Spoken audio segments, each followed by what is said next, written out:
नमस्कार मित्रांनो, binary computer या यूट्यूब चॅनलवर तुमच्या सर्वांचे हार्दिक स्वागत आहे. आपण आज या व्हिडिओतून पाहणार आहोत की आपण क्लासरूमवर ऑनलाईन असाइनमेंट सबमिट कशी करायची.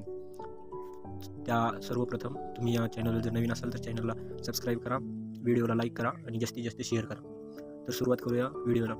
तुम्हाला ऑनलाईन असाइनमेंट सबमिट करण्यासाठी क्लासरूमवर यायचं आहे. क्लासरूमवर आल्याच्या नंतर तुम्हाला इथे तुमचे सब्जेक्ट दिसतील. ज्या सब्जेक्टवर तुमची असाइनमेंट सबमिट करायची आहे त्या सब्जेक्टवर तुम्हाला क्लिक करायचं आहे. त्या सब्जेक्टवर क्लिक केल्याच्यानंतर तुम्हाला त्या सरनी तुम्हाला जी असाइनमेंट पाठवलेली आहे त्या सरची असाइनमेंट तुम्हाला क्लासरूमवर पाहायची आहे. या ठिकाणी सरांनी जी असाइनमेंट पाठवली आहे, सरनी तुम्हाला तुमच्या शिक्षकांनी जी असाइनमेंट पाठवली आहे त्यावर क्लिक करायचं आहे. या ठिकाणी तुम्हाला असाइनमेंट दिसत आहे. नंतर तुम्हाला हे खाली युआर वर्कला असं वरी पुल करायचं आहे, ओढायचं आहे.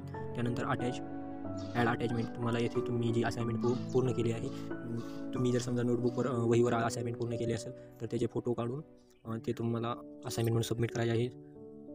किंवा तुम्ही त्या फोटोची PDF करून पण तुम्ही असाइनमेंट सबमिट करू शकता. मी फोटो काढून त्याची PDF बनवलेली आहे, ती PDF मी आता असाइनमेंट म्हणून सबमिट करणार आहे. तर तुम्ही या ठिकाणी ॲड अटॅचमेंट येथे क्लिक करायचे आहे. त्यानंतर अपलोड फाईल केल्याच्यानंतर तुम्ही जी PDF बनवलेली आहे त्यावर क्लिक करायचं आहे. क्लिक केल्यानंतर तुम्ही पाहू शकता फाईल या ठिकाणी अटॅच होत आहे. फाईल या ठिकाणी अटॅच झालेली आहे. तुम्हाला तिथे प्रायव्हेट कमेंट टाकायचे असेल तर टाकू शकता, जसं तुमचं नाव किंवा रोल नंबर, डिव्हिजन,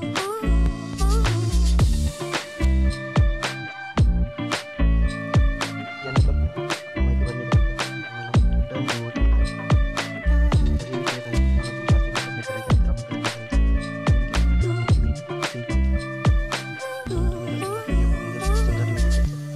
केलेली आहे. त्यामध्ये समजा काही त्रुटी असली तर तुम्ही परत अनसबमिट देखील करू शकता. तर अशा प्रकारे आपण क्लासरूमवर ऑनलाईन असाइनमेंट सबमिट केलेली आहे. तुम्हाला हा व्हिडिओ कसा वाटला हे कमेंटमध्ये नक्की कळवा. व्हिडिओला लाईक करा, चॅनलला सबस्क्राईब करा आणि व्हिडिओला जास्तीत जास्त शेअर करा. धन्यवाद.